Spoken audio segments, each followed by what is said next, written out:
Hey guys, it's Major Owie and welcome to another video. Today I'm wearing a diva hat to hide the fact that I didn't give a fuck about my hair. It's nice, it's pink and black and I like it. And it cost me, I think it cost me 20 quid when I bought it when I went up to London a couple of years ago now. Fucking hell, that was 2 years ago. Last time I went up to London was 2 years ago. I try and make it a semi-yearly thing. Doesn't always work out. But anyway, welcome. You've seen this now. You've seen this entire collection. About 600 of you at the time of making this video. It is the 3rd of June at 3:30 in the morning. And yeah, so I thought I'd say hello to the new people that have subscribed. There's been a fair few of you. And today I thought I'd talk about the 5 series in my collection that are my favourite. This kind of favourite thing tends to change every so often. And maybe I'll make this a yearly thing or something like that, or I'll add on to it as time goes on. But for now, these are the current, as of June 2021, the current 5 favourite series in my manga collection. Not all of these are complete. I have to own them, obviously. At least one volume. With one of them, I read the scans to finish it off, and I still love it. But I only own the first 5 volumes, technically. Although I did own the first 23 volumes back along. But yeah, so there's no particular order to these, with exception to number 1. If you know me, you'll know what number 1 is. If you've been following me for at least a year. So yeah. So without further ado, let's get into my 5 favourite manga series from my collection. We're going to start off with one that you might not expect, and that is the Legend of Zelda manga series. In this case, we're going to be talking about from Ocarina of Time all the way to Four Swords, or what has been published in the Legendary editions. I am a massive fan of the Legend of Zelda. It's one of my favourite video game franchises of all time. Original, I know, with some of my favourite games being Twilight Princess, Breath of the Wild, and A Link to the Past.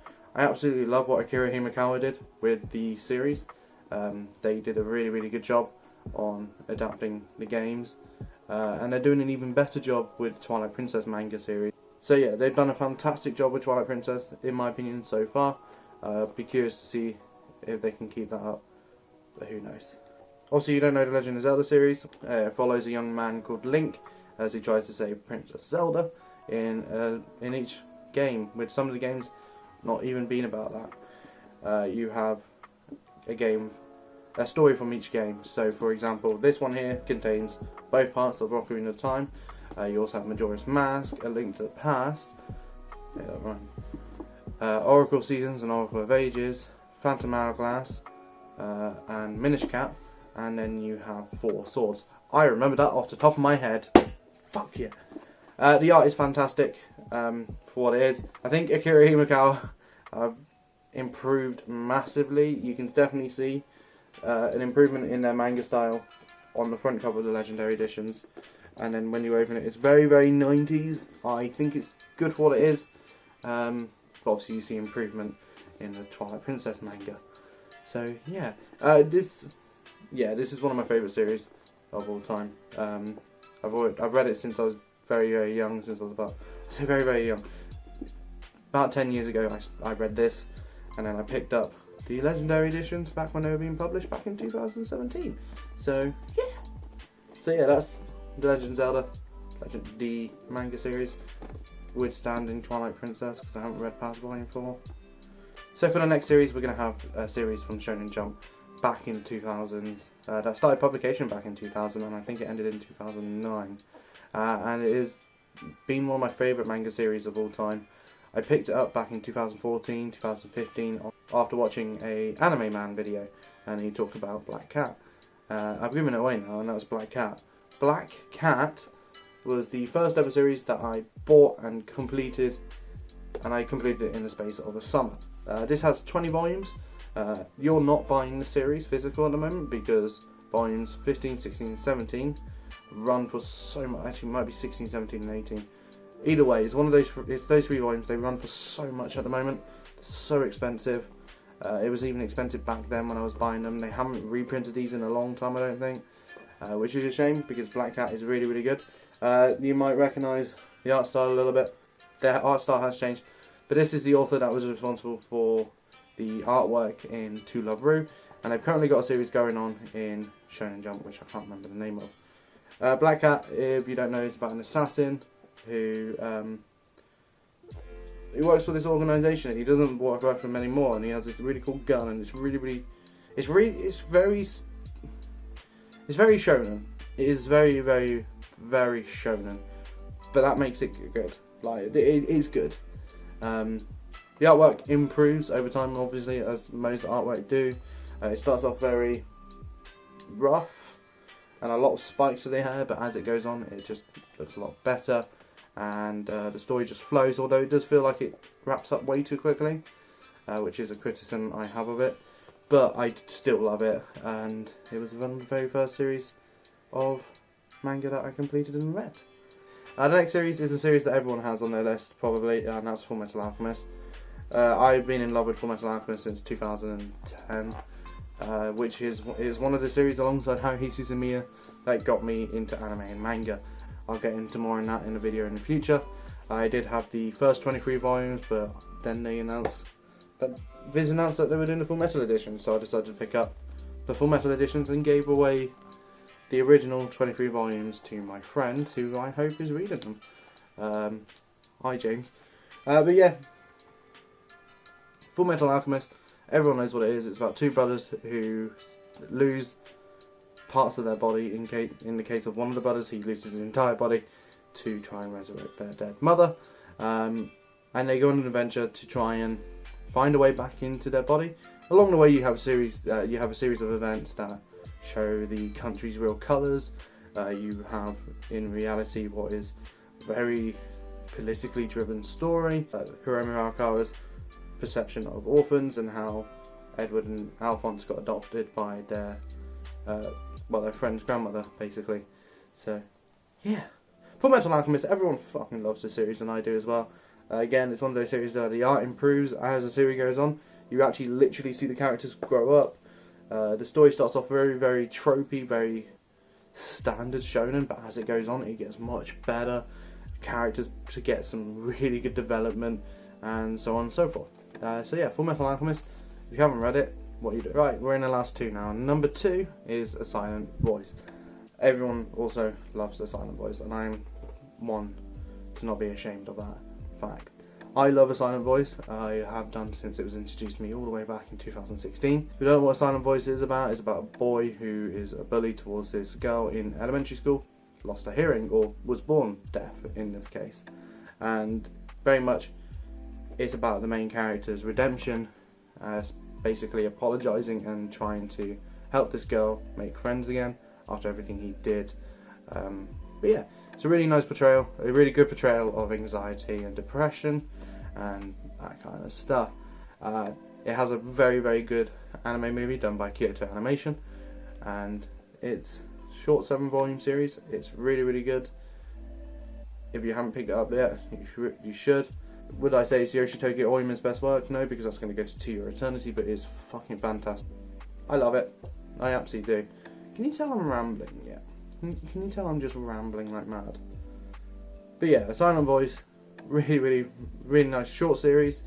Really, really good characters, especially Shoya and Shoko. Both characters you really want to root for and say, hey, yes, it's fine, you're okay. It's okay to feel this way, blah blah blah. And you really get engrossed. And also there's parts where the movie didn't adapt. For example, the entire movie subplot with the group of friends, technically. That's actually a really cool subplot, and I'm sad it didn't get adapted into the movie, but I understand why it didn't. But yeah, so A Silent Voice.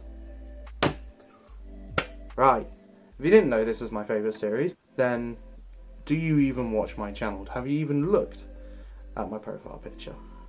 Of course, number 1 has to go to Laid Back Camp by Afro. This is a currently serializing manga. All the other mangas I've shown here are complete. This is a currently serializing manga, and I have the first 9 volumes. I love Laid Back Camp, or Yuru Camp, if you will. I made a video on it I made a video about the anime back along, but a wonderful company decided to copyright it. Yay.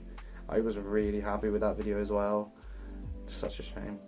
But Laid Back Camp, let's not dwell on the past. Laid Back Camp is about a group of high schoolers who go camping and love it. You have Nadeshiko, who, this lovely little lady right here, Nadeshiko. Gonna watch my gaming channel for that inside joke. Anyway, you have Nadeshiko who comes in from another town and transfers to this school, and she basically falls asleep at the roadside trying to see Mount Fuji, and she comes across this girl called Rin. Rin is camping. Rin loves camping. She loves solo camping mainly. I'm feeling sorry for this girl after she chased her down a hill. She invites her to have a pot noodle basically and sit down and eat. All the while talking about the fact that Nadeshiko has moved from another town to this place, and yeah. This series continues on from there. They find out they go to the same school together. Nadeshiko joins the outdoors club, I guess it is, the camping club basically, where they plan out camping, and you get introduced to two new characters, Aoi, and I can't remember the glasses girl because I am so sorry. I love the series to bits, but I mainly remember Nadeshiko, Rin, and Aoi. Laid Back Camp has some of the most cute artwork I've ever seen in a manga series so far, and it has some really good jokes like Nabeshiko, which is Hot Pot Nadeshiko. It is my favourite fucking gag in the entire series, and there are so many good gags in this series. So, but yeah, Laid Back Camp, currently 9 volumes. I think volume 10 comes out in August, I hope. But I absolutely love this manga series. My only issue is the pages feel like shit. But just like, look at her. But the artwork is brilliant, and like when Afro decides to do landscape shots and views of Mount Fuji, it looks fucking fantastic. I honestly think everyone should give this a read or a watch if you want to watch the anime. The anime is also equally as fantastic. But yeah, so that was my top 5. I don't really give critical opinions, do I? That's because this video is unscripted, so thank you very much for watching this short video. I guess it's short because, like I said, I didn't really go into critical detail and depth. That's not the thing, it's just more so about why I like these things, not critical. But yeah, so that's 5 series from my collection that are my personal favourites. I want to know what yours are.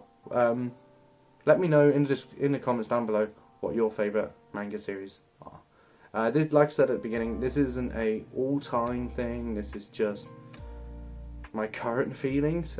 This could change. I could sit down and read Tokyo Ghoul and absolutely fall in love with it. Yes, I've still yet to read those 14 volumes. I could absolutely fall in love with Eden Zero. I could fall in love with any series that I pick up in the next week or so. So keep that in mind. This isn't solid. This isn't in concrete. This changes. I think the only thing that probably will stay the same is Laid Back Camp and maybe Full Metal Alchemist. But hey ho. But yeah, thank you very much for watching this video, and I'll see you guys in the next one, whenever that is. Bye.